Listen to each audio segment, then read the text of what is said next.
اهلا بكم في بودكاست على السريع من البرنامج العقل الاصطناعي. ومعانا النهارده شخصيه من صوتها ومن شكلها تتعرف، نسخه لن تتكرر، مش هيجي بعدها تاني، خلاص هي نسخه واحده وشكرا، ومش هتلاقوها غير في برنامج العقل الاصطناعي.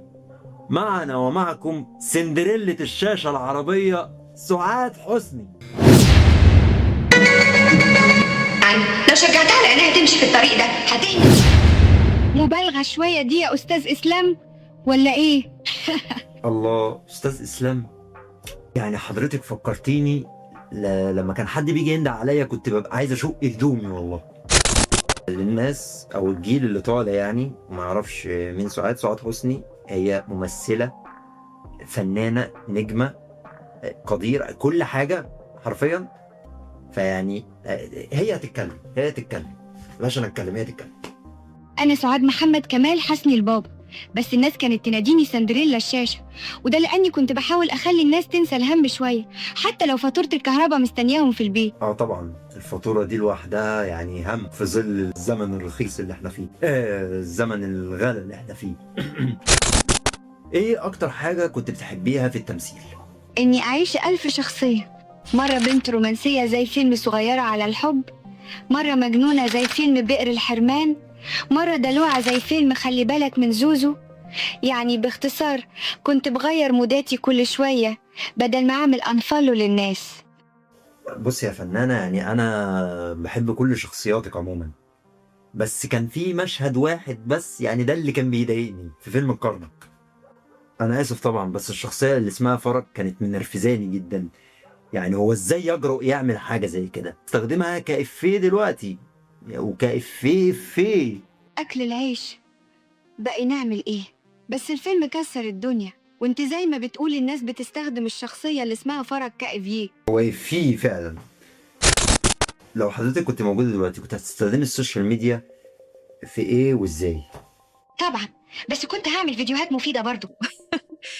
مش كل شوية تعال أقول لكم روتيني الصبح وأنا أصلا لسه صاحية من النوم بالعافية. طيب نستأذن بس من الكنترول يعرض لنا الفيديو اللي الفنانة عملته. لو كل يوم بتصحى تمسك الموبايل فأنت حرفيا بتسلم مخك للدوبامين من أول دقيقة. الموضوع مش كسل، ده اسمه دوبامين. كل سكرول بيدي مخك مكافأة سريعة، فمخك يطلب أكتر وانت تكسل تعمل أي حاجة محتاجة مجهود. الحل مش إنك تبطل مرة واحدة، الحل إنك تغير البداية بس. ابدأ بحاجة بسيطة، مية زائد حركة خفيفة، ده بيظبط جسمك وبيفوقك أسرع من القهوة نفسها. مخك بيحب الوضوح، مش عشرون مهمة. في علم النفس ده اسمه تقليل الحمل الذهني، cognitive load، ساعة تركيز حقيقي من غير تشتيت. ممكن تساوي 4 ساعات شغل وانت بتفتح وتقفل موبايل. ولو ما فكرتش ترتاح مخك هيجبرك ترتاح غصب عنك، فالراحة جزء من الإنتاجية مش عكسها. غير بداية يومك هيظبط، ويومك لو ظبط حياتك كلها هتتظبط. كده ايه رأيك في الجيل الجديد، الجيل اللي طالع دلوقتي، هو جين زي او الاجيال اللي طالعه؟ جيل ذكي جدا بس مستعجل، عاوز النجاح في يومين والشهرة في فيديو واحد. يا جماعة ده حتى الملوخية بتاخد وقت عشان تستوي، لازم الشباب والبنات يبقى عندهم صبر. لو هتوصفي نفسك في جملة، يا ترى ايه هي الجملة دي؟ أنا واحدة حبت الناس بصدق، وعشان كده الناس لسه فاكراني لحد النهاردة. والله يا فنانة، يعني انا كان نفسي اقعد معاكي اكتر من كده، بس للاسف المشاهدين عندهم سرعة في كل حاجة، ف فهنضطر ان احنا نقفل الحلقة. بس لو عاوزين جزء تاني، وانا بقول لكم اهو، لو انتوا عايزين جزء تاني يا ريت نوصل الفيديو ده لاكبر عدد من اللايكات. تمام، يعني قول لهم يا فنانة والنبي. خليكوا دايما مبسوطين واضحكوا حتى وسط الزحمة، وما تنسوش تعملوا لايك واشتراك في قناة العقل الاصطناعي عشان يوصلكوا كل جديد. بحبكم قوي.